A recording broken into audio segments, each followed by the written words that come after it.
very interesting question. At this stage, of course, one being in top management would purely be looking at the balance sheets, because after all, if you don't have a balance sheet and you don't have the finances and the money's not coming in, there is no company. So of course that's the most important consideration. But I'm finding what employers seem to be forgetting is that the company is not the balance sheet on its own. The company is made up of various stakeholders, and the basic humaneness or humanity of companies should actually at this stage be coming to the fore. When we can't rely on rands and cents, we have to rely on human beings and their reactions in a time such as we are facing at the moment. So for me, at top management level, it should be quite cohesive in terms of your people management, as well as your stakeholders being your clients, as well as your suppliers and your creditors. So one is looking then at cohesively how these various stakeholders should be working together, forgetting about the rands and cents. And I seriously believe, or I intensely believe, it really starts with your employees. The company is not made only of the top management. Your employees and the character of the company is what speaks out or what stands out in a situation like this. So the more intense assistance or attention that is given to your employees at this stage, the more happier your employees become. If your employees are happier, they have a feeling of empathy inside of themselves. And when your employees are then addressing customers, that empathy can be passed on to your clientele, knowing that we are all in this situation together. So for me, it starts at the top with your employees more than anything else. It's a bit of a circle. If you have your employees happy and the employees knowing that the company cares for their personal well-being, the employees then have a sense of, I wouldn't say satisfaction, a sense of comfort that the company cares about them. And that really is quite important for the mental and for the motivational issue behind employees and what we're facing right now. And if employees are comforted in that way, that comfort shows on the outside, and it allows employees to be more empathetic. It then moves on to your clients, and your clients feel, well, here's a company that cares for us. And when it comes to a stage where things are a little bit better, people are going to remember that. Clients are going to remember that. It doesn't boil down to just rands and cents. It comes down to basic humanity.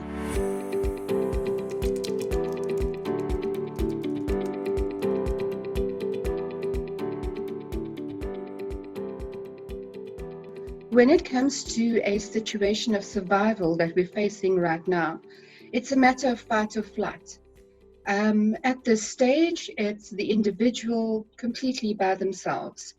First and foremost, I find employees, of course, all of us, in fact, we are scared for our personal health. We are physically in a state where we don't know what the reaction is going to be with ourselves should we contract the virus. So you're scared for yourself, first and foremost. What happens if I do get this virus, and what happens if I am badly affected? So it's a very personal issue. People are scared, they are nervous. So firstly, employees themselves within companies are worried or concerned about their health and safety, and whether employers are taking it seriously enough to ensure that there's adequate sanitization, etc. Because, of course, after all, we spend a majority of our time at work now that we are able to go back into the working environment for shortened periods of time or whatever the case might be at different companies. So first and foremost is your personal health. Secondly, the issue would then be your family, your immediate family, and what happens if you are actually infected? Do you go home and you pass that on to your family, and then you have the additional concern of your family? What are their reactions going to be? Is there somebody that's going to get ill and and not be able to be strong enough to cope with the disease. And added to the actual physical issue, we then have the mental issue of, well, if I go home and I'm ill and I'm not able to work, how does that impact financially on my family? If I am the breadwinner, I get home, I'm not going to be able to work for 2 weeks, and how are we going to eat when it comes to basic necessities? So it's a double-edged sword there. Um, once an employer kind of confirms to their employees that they're aware of these types of risks, these types of mental and emotional impact that this virus is having on the individual employee, employees are people at the end of the day. People just feel generally much more comforted knowing that the company cares and that the company actually understands the mental or the emotional stresses that the employees are going through. And that brings a certain level of comfort to a person, to an employee, feeling that you're not alone.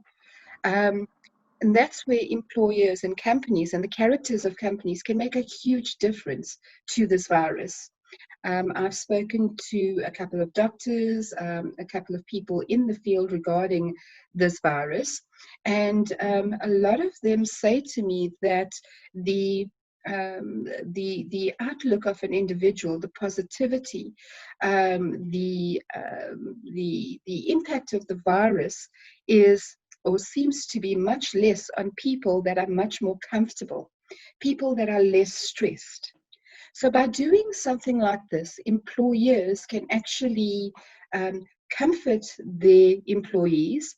And who knows, I'm not an expert, neither are the doctors that I've spoken to on the subject matter. But if it's a rumor, there must be some type of truth to it. So the less stressed employees are, the more they feel backed, the more they feel comforted, the more capable I certainly believe they are to be able to withstand the impact mentally, apart from the physical, if you do contract the virus. So less stress would equate to you being able to better deal with it. And really, that's where employers can really make a huge difference to an employee by treating them as individuals, as human beings at the end of the day, and showing that they care.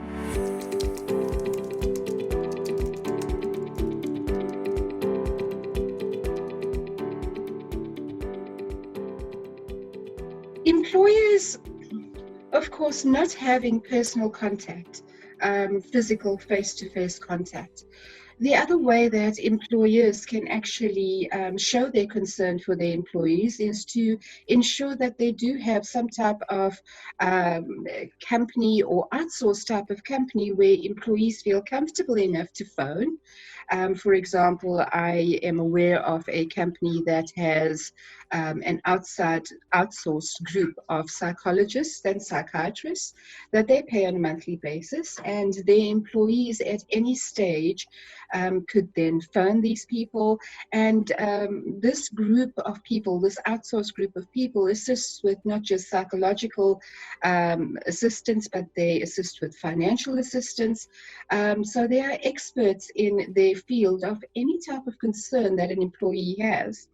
And at this stage, if companies, which I would hope a majority of the major companies do have such a service, that service becomes very important at this stage.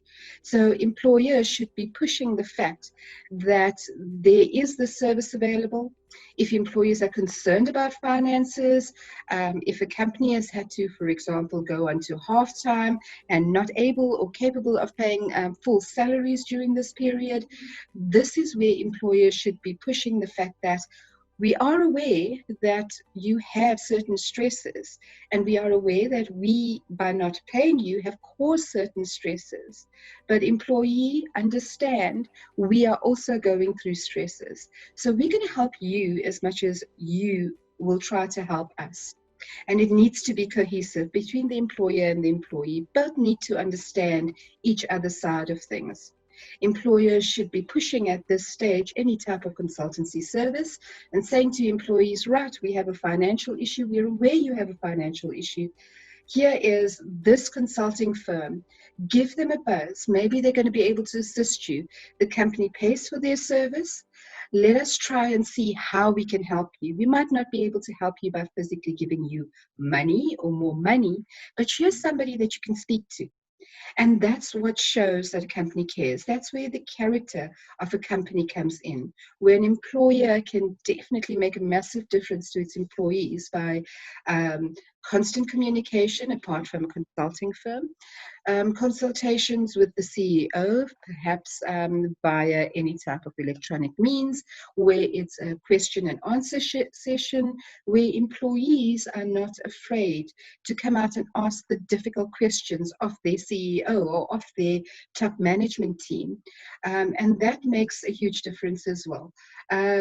Once a week or maybe even twice a week, personal messages from the CEO that go through to all of its employees, in assuring employees that I understand the situation that you're in. We understand the situation you're in. We're all in this situation. Keep your chin up. Stay motivated. Personal messages from CEOs have a huge part to play in employees' motivation. So yeah, that's just some of the ways that I feel that top management can get closer to its employees and constantly push the message. We know what you're going through. We understand what you're going through. It's not to say that the employer needs to fix the problem, because they can't. It's a worldwide problem. Employers cannot fix it, but just purely showing empathy to employees to say, we understand where you're coming from. Let's see how we can help you, even though it's not monetary. Wish everybody well and safe during this difficult period, and your families as well.